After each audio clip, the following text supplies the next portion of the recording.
you see it, you don't see her face. Her face is obscured. To me, it relates to the ending of Final Fantasy VIII, so we're already building up this visual language. And the music explodes. A fairy tale. Oh, just amazing choreography. When I first began my Final Fantasy cinematic journey, I was a young boy. I remember bringing home Final Fantasy VIII and being whisked away on an epic journey of adventure, romance. And today, we're celebrating 25 years of Final Fantasy VIII, doing a cinematic breakdown of the opening of the game, which I think is one of the best openings in gaming history. If you've been enjoying our time together, please consider watching some of the other content we covered on this channel. Let's do it. It's instantly a feeling of possibility when you see the ocean, when you see the beach, but the music here, it's mysterious. It's a little dark. And then the strings come in. I'll be here. And we begin on our journey. And I love Nobuo's beautiful music here. Why? We're instantly being asked questions. And that shot of Squall right there. Conflict and determination. And we're traveling all these different terrains. It's speeding up and it's speeding up in the music. If you come here and you see it, you don't see her face. Her face is obscured. To me, it relates to the ending of Final Fantasy VIII, so we're already building up this visual language. I promise. We haven't seen her face. And she gets the flower. And the music explodes. And you see that the feather obscures her face again, and we track it into this incredible rack focus. The camera swifts on its axis. And we come up to the air like this. Absolutely incredible sequence. Unbelievably well done. Let's go back for a second. And look at this. I think it's one of the best sequences in gaming history right here. The way that Nobuo builds up the music here, the tension of the strings, in this march in the beginning, and then finally we get this respite and this release, and it's beautiful. What is this? What is she doing? Where is she? It says, you'll find me here. So many questions being asked, and it's so whimsical, and that's why Nobuo's music is just legendary. And this next section, again, I think is one of the best transitions. The feather climbs to the sky and then to the beat.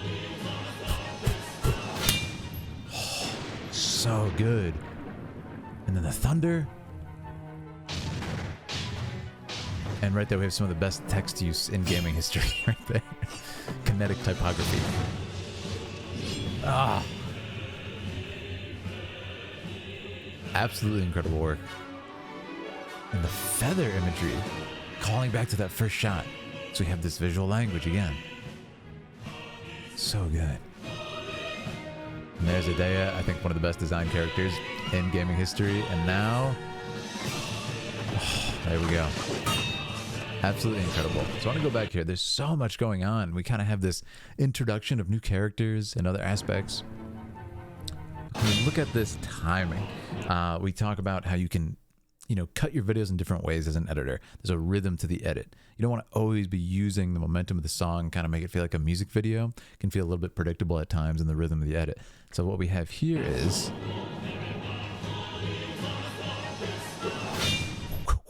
the spinning of the gun blade. It becomes the music. The sound design is blending with the music, and it becomes almost like breath. Boom. And then we get that respite again. This release. Unbelievably good. And come on. Look at that shot of Idea. And again, the only shots we've seen of Squall is that little flash in the beginning, and then a very similar flash here. And it's just so tightly edited. This insanely good typography. And it's like just enough frames where you can see it. Again, that sound design almost becoming musical. Unbelievable.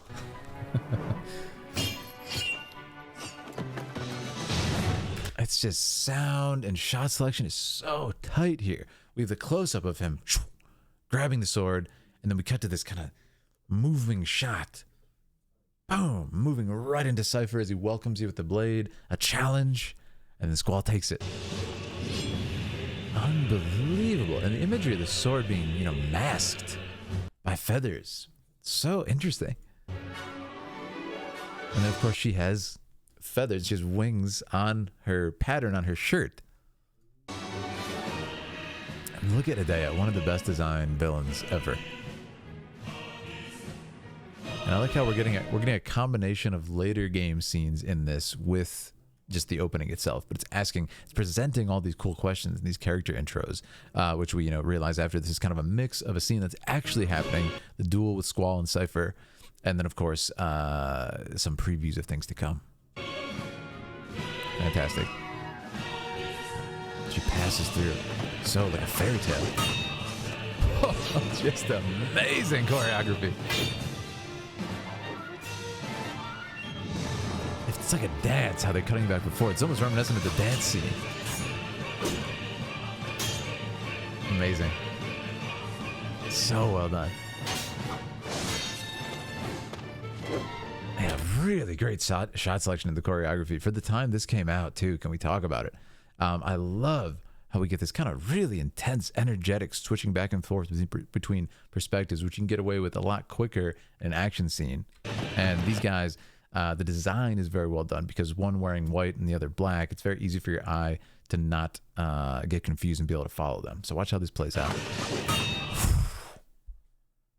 Really, really nice to spin and then to hit. It feels like he just stopped it. Incredible sound design too on those gun blades. They sound heavy, and I love how they do the choreography here in the animation. The gun blades seem really heavy. They're not like, kind of like rapiers or things you can kind of stab really quick. They're these just hulking machines.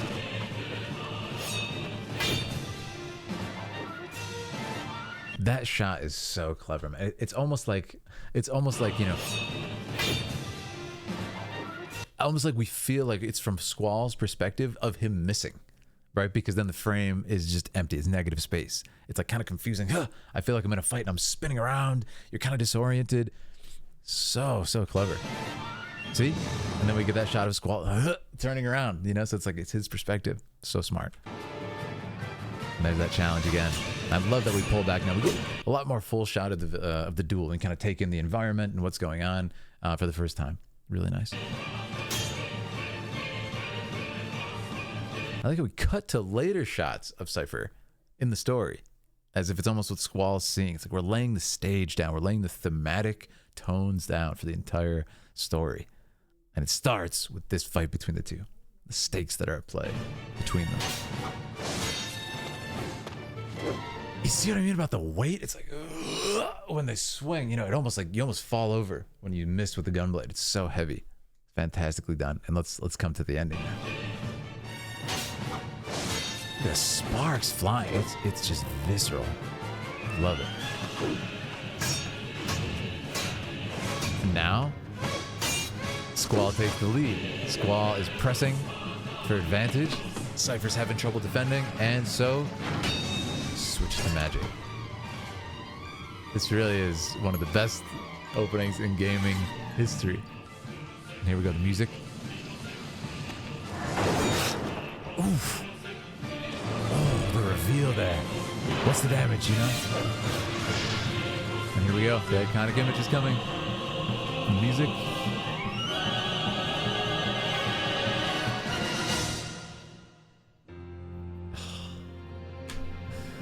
And there it is. You see the logo.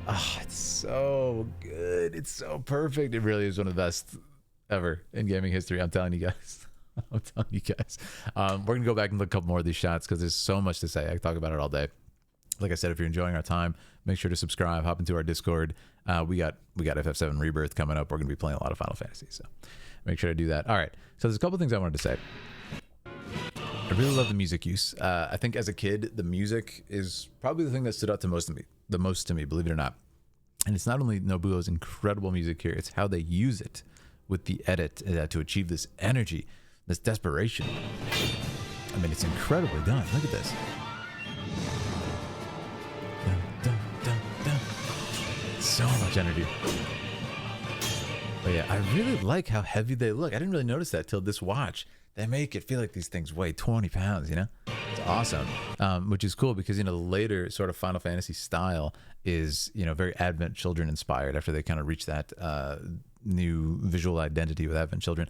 all the fights you'll see, even like Dissidia, when you'll see Squall fighting, he doesn't move like this. You know, he's like very nimble and everything from what I can remember. So I love that in this, it feels a little more grounded. And it's like two people fighting, and it's dangerous. Like they're wielding these really dangerous weapons. Now, I think it's really smart what they did at the end here. Great choreography, by the way. It's in general. And how they capture it is great. Love this section. Because it feels like he's being overwhelmed with the shots keep cutting. It's like he's being surprised. Always loved that shot, the kind of pan back. And to me, it always felt like cheating. I feel like this was meant to be a duel of gunblades, and then he pulls out fire magic. I was always like, that son of a gun. So it's cool that we get some character in here, even though it's the opening. I think it's incredibly done. Yeah. Now, what I love here is, again, more character. Look at the smile on his face. It's okay, he's down after I just like popped him with a kind of cheap magic to the face as we were doing a sword fight. And he's down, man. I'm gonna, boom! It says a lot about the character. Right?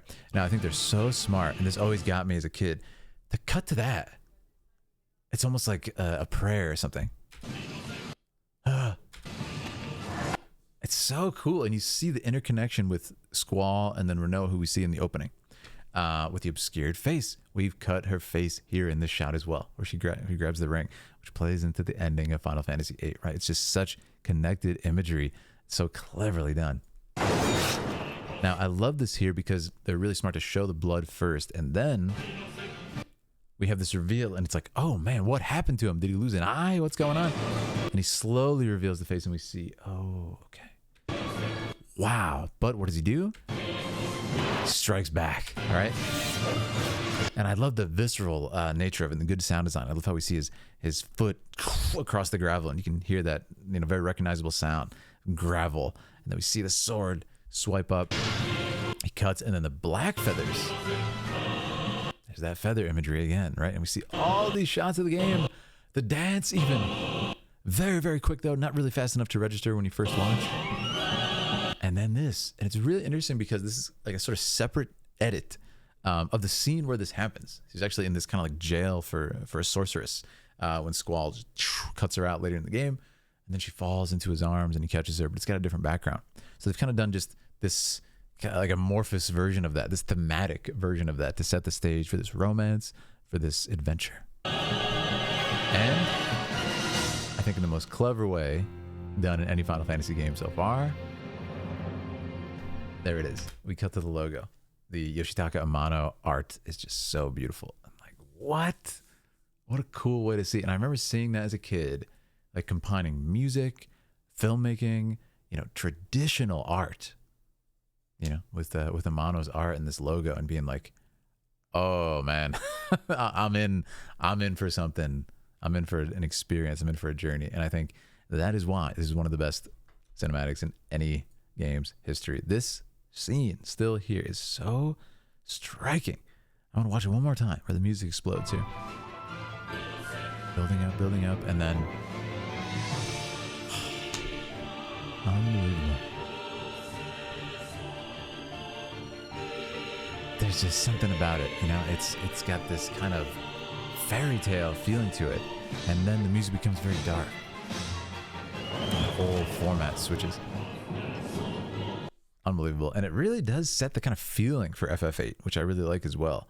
And I think a cool contrast here is in this beach with this music, we hear Vithos Luce, we hear this song which feels very, you know, traditional, classical. And then we have this sort of contrast, this woman in a field, clothing, I guess it's quite modern. But then when you see the contrast between this adventurous kind of classical music and then like modern clothes and gun blades, which are like a mechanical, it's always been kind of what I think of when I think of FF8, FF7, is this combination of new and old, the contrast and how they play with that, with character design and kind of world building. Yeah, so well done. It just perfectly encapsulates the kind of visual style of Final Fantasy VIII so well in this video.